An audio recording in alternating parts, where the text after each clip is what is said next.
The month of October has always been associated with costumes. However, a group of students at Luther have begun dressing up well before the 31st. The sorority pledges on campus have been wearing outlandish costumes almost every day during the month of October as part of the pledge process. While a long-standing tradition, some people at Luther feel that this is a form of hazing. One of these individuals is history professor Marv Slind. Just to give you an idea from my background, when I came here from Washington State University, and there they have their policy, university-wide policy, is that any organization that requires anyone to do anything that is out of the ordinary for what students' appearance is or student behavior is, that's considered hazing.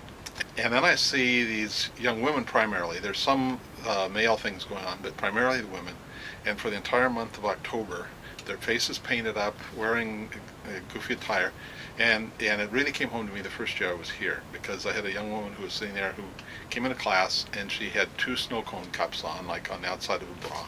And she was embarrassed the whole hour. It was disruptive. People were looking at her. It was disruptive of the class. And so my policy in my classes is you can do anything you want to build solidarity with your sorority sisters, but not in my classroom. It's one thing to build solidarity, but you can have solidarity with individuals maintaining their dignity. And that's the biggest concern I have. And it also, as an educator, I come at it from the point of view that it's distracting to me in the class. It means that everybody else in the class doesn't get 100% from me, and they're not getting what they're paid for when they're going to school. And so, they could do some, evening activities, whatever they want to do, but to have them running around on campus all day is I think, a bit of overkill. I think it reflects negatively, because I think that and that's why I think that if peer pressure would work, if they knew this is not a positive image that they're doing. It's not gee, it's great, we're building solidarity.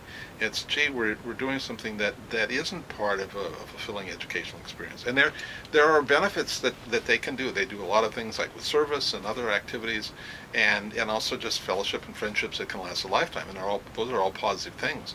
But I think they could get off on a better foot and actually serve the organizations a lot more effectively if it was a much more positive experience. After speaking with Professor Slind, I contacted 2 senior members of sororities on campus to have them explain more about the pledging traditions and if they feel that this is a form of hazing. The purpose of the dress-up days is, as far as I know, it's just tradition. It's something silly that we're trying to show the girls that they can be beautiful without, having their makeup on, that they can wear their letters across their face and just wear the silly clothes and have, a neon day or a decade day, and just be comfortable with who they are, and they don't have to wear makeup, don't have to do their hair. They can wear the goofiest outfit ever and just wear it proudly. We try not to do anything that would be considered hazing, and that's why we do just, write your letters on your face, which is showing that you're proud to be, pledging to that sorority. And we allow all of our girls, if they don't want to do any of the things, the dress-up days, the meetings, any of them, if there's a conflict, they're uncomfortable, anything, they can come and talk to any single person in their sorority, and they won't have to do it.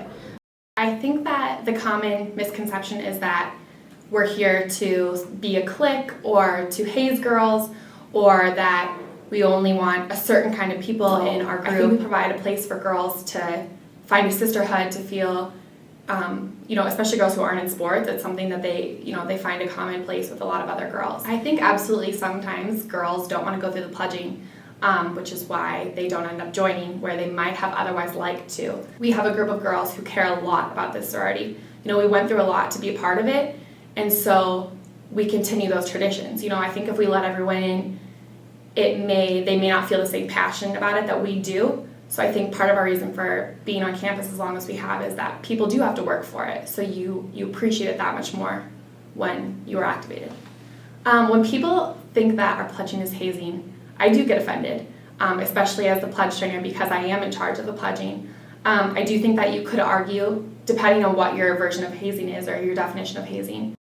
It's hard for me to consider it hazing when they know what they're getting themselves into. They're aware of all of it, and if they're uncomfortable with something, we work through that. So, to me, that's not necessarily hazing when it's something that they wanted. What's your view of this tradition? To share your opinion, contact ChipsEDT at luther.edu. Reporting for Chips, this is Bryce Kilker.